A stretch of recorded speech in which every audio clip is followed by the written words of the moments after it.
Tongo Liziba TV, Tongo Liziba TV. Pour plus d'actualité, abonnez-vous, abonnez-vous, abonnez-vous. Moi, je suis un musicien. Avant que moi, je suis un musicien, ce qui est sûr et certain, à l'école, il y a 10-15 musiciens. Ah bon? Nana quelque chose pas dans la Kindum, quelque chose pas dans la Kindum. Les gens qui ne réfléchissent pas. Très au bas, très au bas. Je te dis, Charlie passe très au bas. Il est tellement bête, le monsieur. Tu sais, Charlie pense, est-ce que Charlie pense aura du cran? Il y aura l'ingata, moi, c'est moi, on a qu'à s'abattre. Sauf que tu basi. T'es à mobilité. Charlie pense à mobilité. Parce qu'un homme qui rabaisse les femmes comme ça, c'est pas un homme. C'est un gamin, c'est un petit garçon. Parce qu'un homme, un vrai, ne peut pas rabaisser une femme comme ça. Non, Bastana, Bima, Bima, Bango. Bima, Bima, Bango, ceux qui écoutent, musiciens fallis, écoutent, Bima, Bamakan, on fallit à calme. Bon, faire rigoler, pas de licorne, on fallit, tu fumes, on va il y a plus un mois, il n'y a pas Basta, on va Athéna, goûté, c'est na tribunal. La tribunal. Je sais que ce fallit, ça a raison, mais Anga, goûté, c'est bien bacang. Pourquoi juste que là, fallit escaloyer? Fallait un moteur, mais fallait un rancunier. Je te parle, non, bah t'es un critiquer, non, bah sérieux, à rancunier. À rancunier, pardon, tu es rancunier. Il va dire rancunier. À rancunier, ce qu'il y a rancunier, à fallu mieux soana. Biso to zoa niveau à sacrifier à ma vie à ban, on a besoin de mi na biso te poto qui n'est pas poto. S'il te plaît, j'arrive. Jusque là, dans il doit sacrifier mon thé pour la poto. Mais c'est pas journaliste, c'est Matika Laki, mais na lobby boy. Ferregola n'a signé un contrat avec personne. La journaliste même, je pense même pas la mission. Donc ce qu'on qui au vu chance au qui, ça pour qu'il n'y a pas de problème. Bah toi ça en on dirait que tu concurrence Ferregola habitude ça m'a beaucoup battu. C'est pas parce que X a ça qui de am so ko sala. Ba on ba ko na compte musique, biso to ko na compte ba journaliste na ninga na biso approuvement mbutu. To ke pe poto. To ke pe to tambo to sai ma moto ke to za besoin sala. Pe na bi ke na va arriver na biso ba leke tu ba fivet dans to sai ma ko na poto. Ya maman na tsunami. Et pour le moment de ça ni chaud ni froid des problèmes. Et ça biso ni to fanda bien. Mais na bi to vivra bien. Bango ngesa bango passe pour ba liara la passe banza batamola ba makolo. Et ça bato ba kende Europe na 92 93 80 et tout. Bah lelo ba nusu bazo kende. Puis au Sekanani pendant ce temps où tu ko bima na salité il y a pas longtemps. Au Sekanani. Après tout ça là moi je calcule pas. Oui, au bima salité il y a pas longtemps. Nous, tout ça, moi, personnellement, tout ça là, je ne calcule pas. Pour plus d'actualité, abonnez-vous, abonnez-vous, abonnez-vous. Bienvenue, mesdames et messieurs, fidèles internautes de l'émission Abissio. Moi, une émission tout le monde, c'est que les gens disent tout bas, c'est tout la chaîne Abissio. Pour moi, c'est la télévision. Une chaîne d'actualité, ici, on parle tout, c'est que les gens disent tout bas. Merci à toute mon équipe technique, on a moni, j'entends dans la caméra, pourquoi pas si il va R9, on peut te si vos amis. Maintenant, tu reviens la vraie actualité, dans cette émission Abissio, nous, oui, dans moi, tout, c'est que les gens disent tout bas. Merci à toutes les personnes qui vont soutenir des près de loin. Dans mon Marshall Souvé, depuis les États-Unis, les 5 Congolais avant un restaurant des États-Unis. Marshall Souvé, pourquoi pas un grand merci à maman Jackie de Colombe, qui est mère, à maman Jackie de Colombe, à Katia Colombe, à Amélie Massoudi, à États-Unis. Pourquoi pas c'est un grand merci à Koka Fils, les seuls Gaulois qui le respectent, un convié, Koka Fils, Mambote de Lesigoza, grâce à Saoula, de gros bisous à toi. Pourquoi pas c'est un grand merci à Bino Touboulima, dit Boulimine, on va faire des commentaires, puis après la Bino pour l'émission, ça a vraiment plaisir à trop. Nazanaï, c'est une première fois que j'ai une émission dans Naï, Mouzindo, Magali Komolo. Alors, elle est tellement bien, elle est tellement douce, savoir, surtout l'analyse, ils ont vraiment bien, j'ai la chance de la recevoir aujourd'hui pour parler de l'actualité. Vous allez qui sortent médiatique, j'ai la chance, sur l'analyse, c'est tout l'actualité, où se passe dans le cadre Internet. Ce qui est par exemple, même langage, dans ma plateau. Bonsoir et bienvenue. Bonsoir, bonsoir Zego, bonsoir Naba.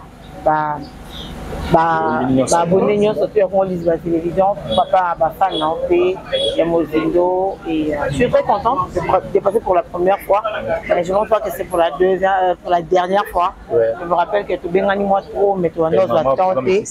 Excusez vraiment mais ce qui est sûr c'est la première mais c'est pas la dernière fois. J'aurai le temps de revenir et que tu penses à je salue, moi la papa Hervé, toujours focus les 15 juin à Genève. Donc voilà quoi. Voilà, Bartholté Bélé, les cas, nous recevons avant mon pied, si ma mère est sur le moins essentiel, la carte à l'émission. Merci pour l'invitation à tous. Je reçois la vraiment ma réunion sur. D'abord, bonne Bartholté, ma réunion sur le côté. Ça va, Dieu fait grâce. On se va pas mal, il y a les hauts et les bas, ce qui est sûr, mais on est là. On essaie de faire de notre mieux parce que sur un monde à showbiz, c'est un peu compliqué. Mais on tient le rêne, les rênes comme on dit en bon français.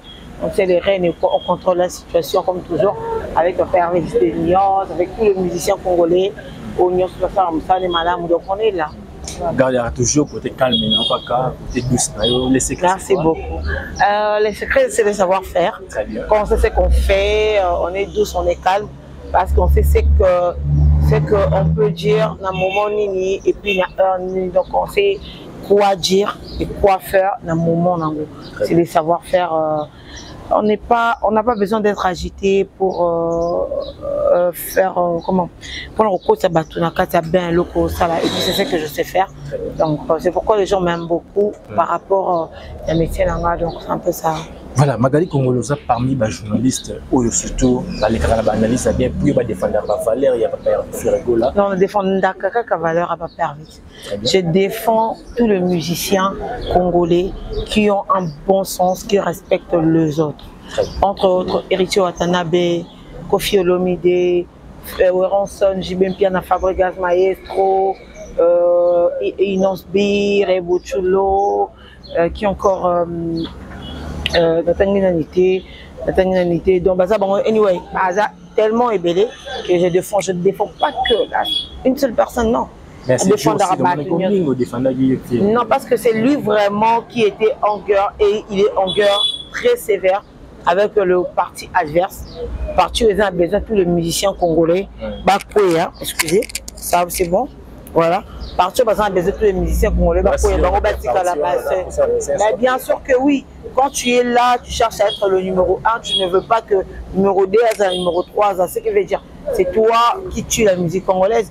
Alors que si tu permets aussi aux autres de faire leur travail correctement, sans faire de coups bas, sans faire de mauvaises choses derrière les autres, alors ce n'est pas quelqu'un à encourager. Donc moi je dis, moi j'encourage tous les musiciens congolais. Ça me bien.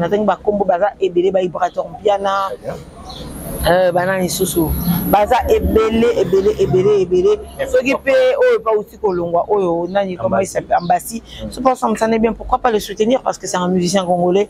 Tout ce que nous on veut c'est que le drapeau de l'RDC flotte dans le musée musical international et flotter et la mutu moroté et la que non bamoni Ferré bamoni Héritier Watanabe bamoni Fabregas Maestro bamoni Gez Fabulous bamoni Gez Mawete bamoni tous ces gens là Samarine ça m'avait dit que je salue mon ami bamoni bangognon surtout et puis ça fait plaisir.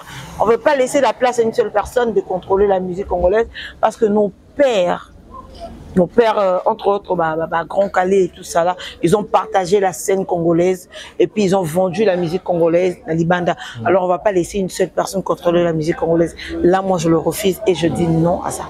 Magali Congolais, qu'est-ce qui prouve que et puis c'est quoi l'assurance que l'artiste est fallu pour pas aller toujours. Moi, je n'ai jamais cité le nom de quelqu'un. Non, parce que la mission autant comment fallu. Ça veut dire que l'artiste est où. C'est un artiste musicien. C'est un artiste comme on a été peut-être dans Bossani. C'est un artiste, un musicien.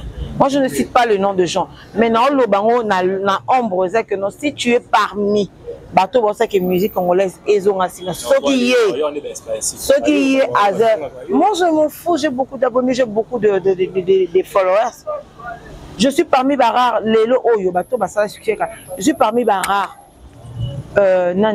Influenceur, je peux dire, je peux, na côté locaux. Lélo, dans moins de 24 heures, je fais 200 000, 250 000 vues. Je suis parmi Barar. Aujourd'hui, tout 200 000 abonnés, 300 000 abonnés, autant la page, attends la massou, 35 000 abonnés, t'es comment ramasser. Mais je suis parmi ces rares personnes. Moi, ça ne me dérange pas. Je suis, sérieusement, c'est que sûr, je dérange, déranger Bango par rapport. Voilà. Donc voilà. Et en moins, mais quand je sors, avec but, et puis quand je pose ma bouche, ça prend. Et puis voilà.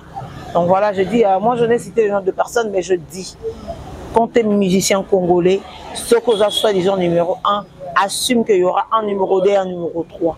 Un numéro 2 par bête, un moment où il y a un numéro 1 bête qui est attaqué par bête et suit. C'est toujours l'honneur de la musique congolaise. Donc c'est un peu ça. Voilà, tout le l'actualité, avec on a pas mis la promotion, il y a un concert. Ça la promotion. Ça y est promotion. Ça la c'est ça la donc on a fait le goût là, mais les autres on y fait le la petite vidéo de la Sarena ou après concert on a mis sur le Bélian côté, vous avez chanté. Le Bélian côté. Après concert on a mis sur le Bélian côté. Et c'est pour les pages dans le Bélian côté. La page bien sûr mais l'émission qui va l'envoyer. Mais pas des émissions. Tu sais combien de personnes partagent mes vidéos sur la émission et tout ça. Beaucoup de gens le partagent. Et ça déjà donc ceux qui ont l'équipe na plateau donc ça la caca juste je peux poster juste une vidéo et puis voilà ça prend. J'ai pas besoin de ça non. Ça me plaît. Mais comme tu retenir une des concert il y a des gens dans l'organisation et puis comme il y a mémoire attaquer d'abord journaliste on est comme c'est pas ça qui c'est pas quoi je me suis comme agenda mondambu et puis conseil betami mais au senti ça Diego de quelle organisation va au Lobena sur quel plan? Tu vois, au Coco le Banayo, c'est une question d'organisation. Mais sur quel point? Aux autres, l'organisation Nayo, champ et affaires, tu es évité. Parce que déjà, Mouton a posé question, mon corps, il y a des questions, tu as jeton, à jeton bête, tu as posé question qui est tellement bête terre à terre. Moi, je ne vois même pas pourquoi les gens vont répondre. Aujourd'hui, jusqu'à là maintenant, faire rigoler à hauteur à Bango Kaka. Vous faites tout. Alors ça va pub, va concert et bête à 100 pubs. C'est rare, hein? Mais je te dis, moi, c'est comme ça, tu vois un peu ce que je veux dire. En fait, je disais, de quelle organisation il parle? Parce que l'organisation, tu es sur quel plan? On est sur le plan musical. Il y a bateau, bateau voyager. Mais qui a parlé de main noire? Qui a parlé de main noire? Parce que avant il y a Gaulois Lobalikambo. Il faut qu'on aura fait arrêter. Il faut faire le bini depuis lors.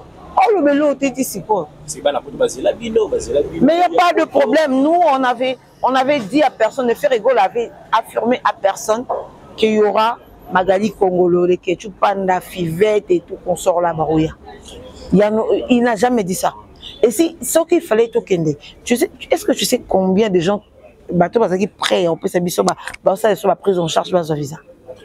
On recevait des appels tous les jours. Tous les jours, il y avait des gens qui étaient prêts. Mais on n'a jamais dit que non, voilà, Magali va venir, telle personne va venir. Eza raconteur, Eza la rue qui parlait. On n'a jamais parlé de voyage de quoi que ce soit. On n'a jamais parlé de ça. Moi, je vois même pas pourquoi est-ce que les gens sont agités au point de Robando Lukokoye Baka. Non, Balobaki Bakoya. Oui, c'est photo et tout. On est là. On est là. Tous les 7 communicateurs. Il y a un artiste musicien qui est sur place, mais on a réussi à faire des sold out. Bisso, tous les seuls. Bango ba communicateur, il a fallu que bango nuance à quoi que ça sold out. Est-ce qu'on comprend un peu? Est-ce qu'on a besoin de ça? Oui, pour te savante. Et le bata tout jeune n'a pas si mbote papa tout à babi et le coup ici la raté bah ouais la raté. Qui a dit que nous on est pressé ok poto? Qui a dit que nous on veut impérativement aller? Non, ce sont des gens qui parlent. Nous on attend, on écoute la rue et puis on est là tout ma beaucoup tout seka. Mais cela ne veut pas dire. Cela ne veut pas dire que on doit impérativement être là. Moi d'ailleurs pour avoir un visa pour l'Europe, c'est rien du tout. C'est rien, est-ce qu'on a besoin de faire rigolo pour qu'on aille en Europe? Bato Bazo Loba, c'est les gens qui parlent. Nous, on n'a rien dit jusque-là.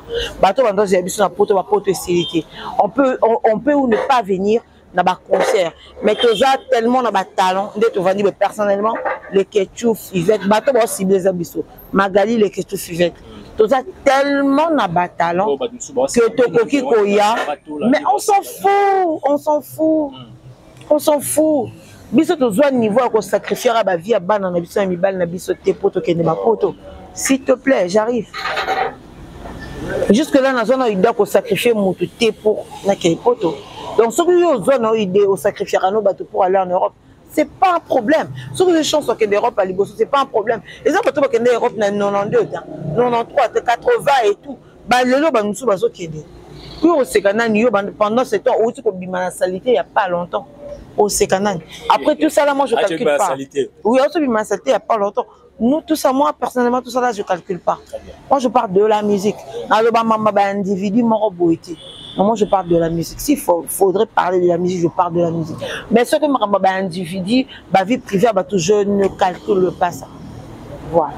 Voilà, merci beaucoup Magali pour l'éclaircissement. Surtout, dans les classiques, il y a des gens qui ont un point où ils ont l'Obama, et dans une profité sur l'angle.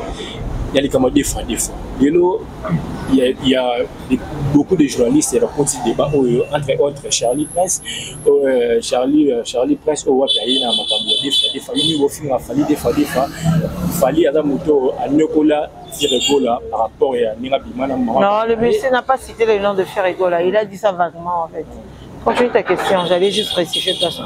Parce qu'il y a aussi débat, parce que nous avons une vidéo, c'est promo, à une vidéo, on fait à boire un ketchup à l'époque. En tout cas, moi je ne me base pas sur la vie privée des gens. Moi, je suis un musicien, avant comme moi, je suis un musicien, ce qui est sûr et certain, à l'école, on a 10-15 musiciens. Ah bon? Donc là, c'est la vie privée des gens. Nous, on veut. Attendez, s'il vous plaît. On a tout ça à débat musical, tout ça à polémique, tout critique sur la musique. Faisons la. Tout ça à critique à biso pour pousser Moutou Azanase à Matalikolo. Et non pour ramener les autres en bas, pour ramener ma personnalité dans ma vie privée à Batonase. Ça ne sert à rien. Moi, je parle de la musique, je ne parle pas de la vie privée des gens. Charlie Prince, c'est quoi, mieux placé pour nous regarder ma vie privée à Bato. Baso babimana bakingani na bakingani. Ok, alors bisabiso, mais moi, Magali, je ne mettrai pas ma bouche à l'intérieur. Je ne vais jamais rabaisser la femme de Fali pour dire qu'Abimana fait rigola, pendant que Ferregola, c'est un homme marié. Je ne veux pas rabaisser les ex de Ferregola, soi-disant, qui ont eu à sortir avec Fali. Pendant que Fali, c'est un homme marié. Pendant que Fali a des enfants, fera des enfants. Basi ou marana bango, ça parcours à vie. Bazape na ba relation, ba mibali na bango, ba comment na bango, c'est rabaisser ces femmes-là. Alors moi, je ne suis pas pour rabaisser la femme. Je ne suis pas pour rabaisser la femme. Si lui, il est au courant, si Charlie Prince est un pervers au point de rabaisser les femmes des autres, à continuer. Bonne chance, mon frère. Mais parce qu'il a commenté, parce qu'il a des fois des faits. Non, moi je m'en fous en fait. Moi je m'en fous. Tout le monde aujourd'hui sait que la musique est travaillée dans le showbiz. Moi je m'en fous de ce que les gens disent des fois, trois fois. C'est leur vie privée. Chacun de nous a le droit de choisir. Vie naïe, sexualité naïe, Azan a le droit de choisir. Azala gay, toi, Azala mobali. C'est son problème, c'est son choix. On ne doit pas être là. Je te jure devant Dieu, je dis ça. Moi, je dis que non. Et ça, un débat très banal et terre à terre. Ça avance la musique congolaise à rien. Bon, ça la critique. Fallait une autotune, faire rigoler à Betty Boy, Salibo. Fallait faire rigoler à Betty Boy. Tout ça, la comparaison sur ce point. Pour aider ma mission à Bisso. Oh, il y a une autotune. Il faut là, ça va performance. Il faut s'améliorer. Pour encore plus. Est-ce qu'on se comprend? Voilà. Donc là, c'est rabaisser la femme. Et moi, je ne suis pas contre. Je ne suis pas pour. Je ne suis pas pour, je suis contre ça à 100%. Nana Ketchup Azazaki-Ndumba, c'est son problème. Tout le monde a un passé. S'il y a mal avec le jeune Azazaki, c'est son problème. Elle a son passé. Mon bal, il n'a pas fait rigoler à Yebi passé. Parce que nous avons il n'y a pas de problème dans lobby kaka. Elle a eu son passé, elle a eu sa jeunesse. Par rapport à la jeunesse, alors ce n'est pas à nous de venir abaisser cette femme-là. Parce que Charlie Prince, Charlie Prince, est-ce que Charlie Prince aura du cran? Charlie Prince, parce qu'un homme qui rabaisse les femmes comme ça, c'est pas un homme. C'est un gamin, c'est un petit garçon. Parce qu'un homme, un frère, ne peut pas rabaisser une femme comme ça. Non, basana babima bima bango. Babima bango ceux qui écoutent ba musicien fali, écoutent ba bima ba makango fali akala. Bon faire rigoler pas de likango fali to film ba mara. Ya bisa moi sini n'y a pas basta bango ndako. Moi sini likango bima la fali to mara faire so fali yo lingo bo to faire yo lingo bo. Azate en même temps bima fali en même temps bima faire. Parce que que bango mbele mto bala azate. C'est des faux débats. C'est pas débat bato ba zoba. Ils ont des gens qui ne réfléchissent pas.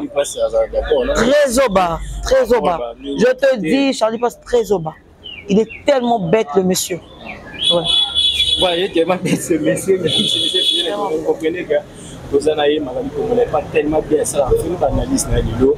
Mais Lilo, musique pour nous en tant que journaliste, au monde qui n'a niveau. Est-ce que Lilo n'est toujours mon agent? Par ma mesure, il y a des disques de Zoya, mais toujours pour tout beau et en cas, Lilo musique pour nous qui t'a.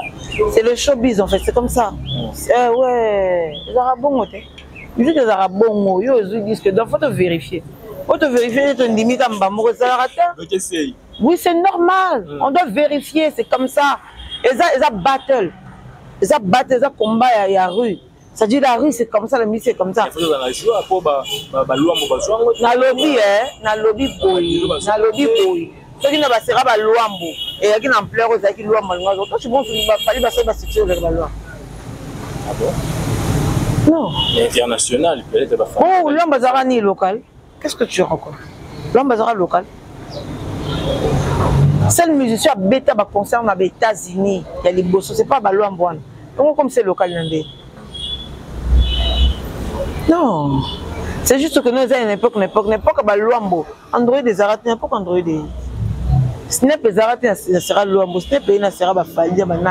Attends, c'est normal. Mais ça ne veut pas dire que. Il y a un nombre d'exemplaires au l'ouambo. Il y a un disque d'or. C'est là peut-être les avez comptabilisés. Alors, il y a un lobby. Il y a un lobby. Attends, qu'est-ce que tu racontes?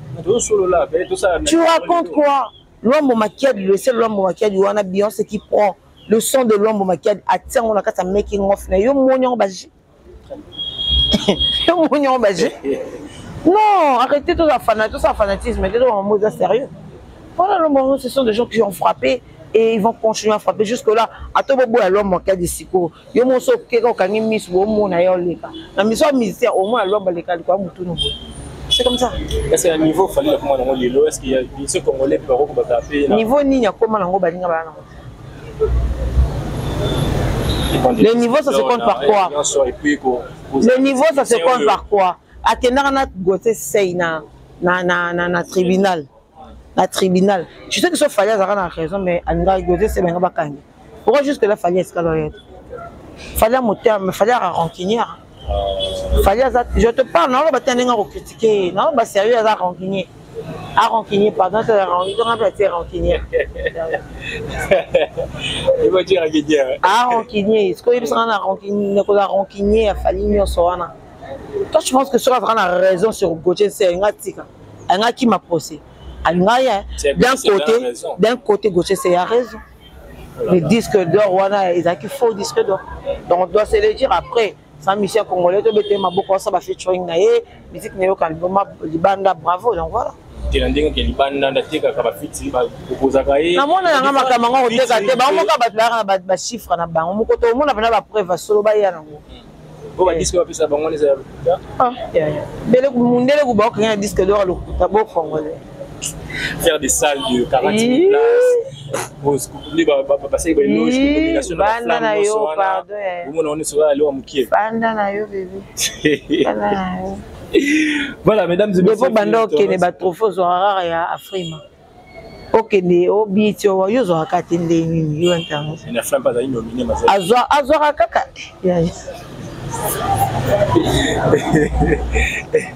Mais on a dit que tu as force, tu as force. Force nini, force non, il y a besoin international, l'équipe a tenu ça. Ce qui veut dire, vous avez des forces personnelles, ou à table de force, c'était you m'amener ici, Marara, c'est pas ça. Aujourd'hui, c'est ce force. Yo longa, tout le bassin. Voilà, merci beaucoup. Parlons de la qualité parce que tout le monde est déjà perçu sur l'angle. Et tout le monde est ancien bureau à Ferrego là parce qu'on m'a dit là. Pardon, que tu n'as pas question sur ma pardon, s'il te plaît. S'il te plaît. Tu sais, on est au vent d'Araboui. D'accord, c'est décidé le long à l'obéla sous ma musique congolaise. Tu peux bien on va sous ma faire. Et puis que trésor congolais sous ma faire. Oui, que ça là avec classe. Au moins il y a le ça parce que ma belle qui semba va signer les $100. Mais tu vas transférer $300 moi boane faire ça là ma belle. Abando 100. Alors que non, la qui mobali. Canada $100 et yo kana bisayo. Na ki mobali na ki moto. Yo c'est même si na Canada ba ça ko ba zarate. Et puis que le Canada ba tu bazanga ba MPS baza. Au beau en Canada ni sans abri dans Canada, mutu bazanga MPS baza. Mutu ala libanda za malgré Mali. Baza. Nous allons ça la mouvement sur Canada. Ba na poto lelo. Ba mo luka batakisha ba c'est matière $500. Le ba matière nanga. Est-ce que tu Canada sur ba ta poto ba ta poto ba $500. Donc c'est un peu ça. Donc moi je dirais Moudousso Kabouana Moudou, au sein de classe, au sein de propre. Mais ce qui fait Vasco Mabé, c'est l'imbécilité et l'idiotie. Ce n'est pas aller à l'école. Moi Moudou soit qui est dans la classe, à ça la makamboka le roi Moudou a gâté du boulot. Alors que Moudou a tanga, ngane na go, na vanda. Faire aller à Moudou boy. Fallait aboma moto bono lo bango te des fois ça te délai yé mo peut des fois des ça qui pas ça des fois maloba showbiz esima monte bio ça a été sur le cas sous nini donc c'est un peu ça bon répondre par rapport à la musique pardon pardon ici ba tigana défaut ba longo là bon pardon. Il y a qui la bac, c'est Champions League, Bakabona la vérité. Il y a qui la bac, ça va en régler. Donc pour dire que non, il y a certaines choses qu'on ne doit pas dire. C'est pourquoi il fait ça. Pour Habib, ça va faire école. En réalité, en tout cas, ma motivation va se comme je ne sais pas. Et moi, je dirais juste aux gens que ceux qui zoba maramnaï, botala zoba na miso bataille la zoba. On a télé miso zoba. Donc après, moi je sais pas, c'est que l'équipe ne va pas Hervé Babouni, c'est pour la Genève. Mais comme c'est Jésus des nuances, Nika Bolonina, les padres Moutayambo, je sais qu'il y aura toujours de belles surprises qui vont arriver. Et Naïbi qui m'a bien au Bassag à Paris, c'est encore rien. On a frappé l'issue Makas, mais j'invite tout le Gaulois et Gaulois gladiateurs, amoureux de la bonne musique. J'ai bien dit, de la bonne musique. Venez nombreux. On a pas poteau non, il y a un Genève là. Comment on peut suivre, on a peu de capable. Suisse, le diaspora a mis une pièce qui fait encore ça soldat. Alors ça, on a pourquoi? Attends, bah ça les soldats, tu fais rigoler avec ça bisous. Avec attends, on a 15 personnes, on a ta conseil. Si vous voulez qu'on ait une zimbo, le reste ça pas des sens. Donc c'est un peu ça. Moi je pense que les Arabes, tout le monde est concurrence et Arabongo. Comment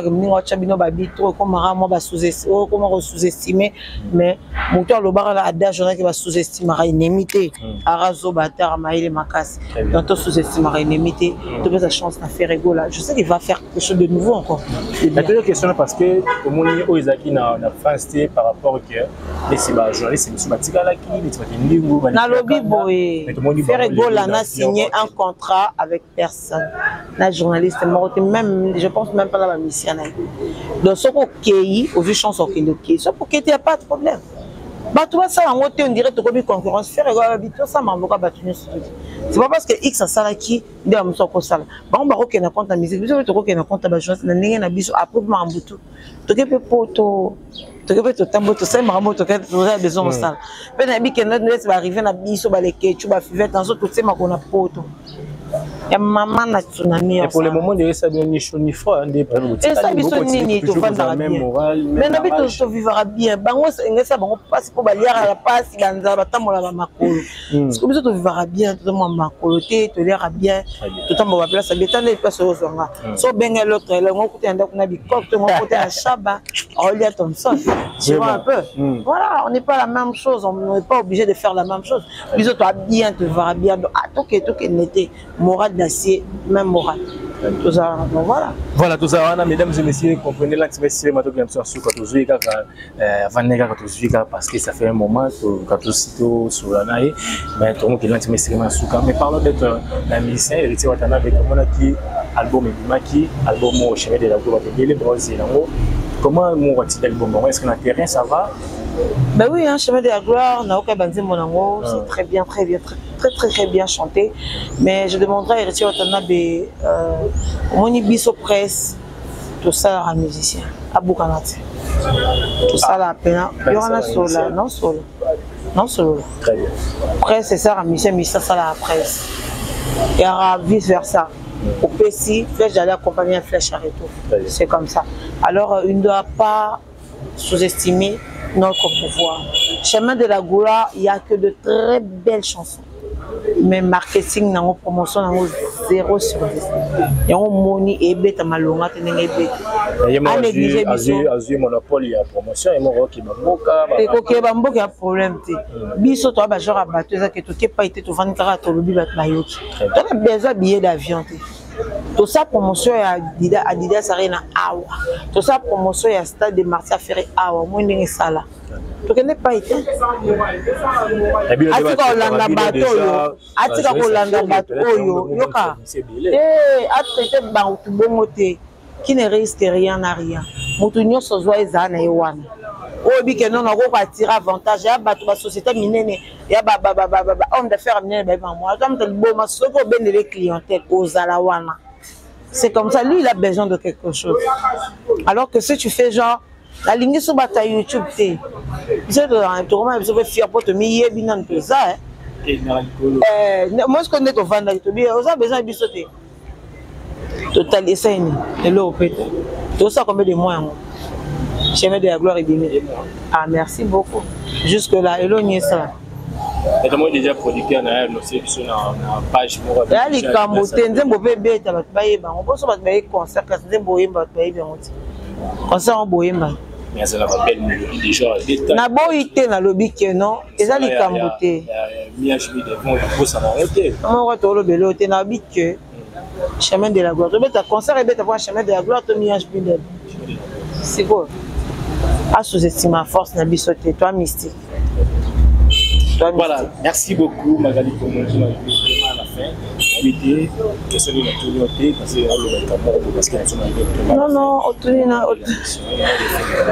non, on a déjà nous surtout que tenga va na donushka awa ya place na odia moi ça besoin de moi hamburger na to ba aile de poulet na awa na pas attendre awa. Donc pour avoir besoin de donushka ils ont côté na page officielle de donushka officielle au moins on a partout na Kinshasa. Ouais, oui, bah place en haut, donc Auréolia, en bondé difformé, bah plus pesant en haut, hors concurrence. Et elle en haut cher, c'est trop classe, mais elle en haut normal. Et elle en haut moins cher. On dit bien, non, on dit bien, donc voilà, non, mais moi je suis dans la carte, c'est moi billard. Après, merci beaucoup à toi, merci beaucoup à la télévision. À mon fan sur la page, la page, la TikTok, les réseaux sociaux. Merci beaucoup d'être là. La promotion et joue à case. Et ils ont un Voilà, merci beaucoup mesdames et messieurs, merci de nous sur la vidéo de la Magali. Congolo, toujours plus, toujours vraiment bien. Ça la touche pendant les années, mon analyse tout ça, il a vraiment sans polémique, sans hors sujet, vous avez toujours un sujet. Merci, avec la caméra, merci. La journée d'art, pourquoi pas les que tu parles dans la télé, merci. Maman Jackie de Pologne, Grand Prix des mères, maman de l'Église, vous avez place à Saoul, merci de nous sur la vidéo, les minions, ciao. Tongo Liziba TV, pour plus d'actualités, abonnez-vous.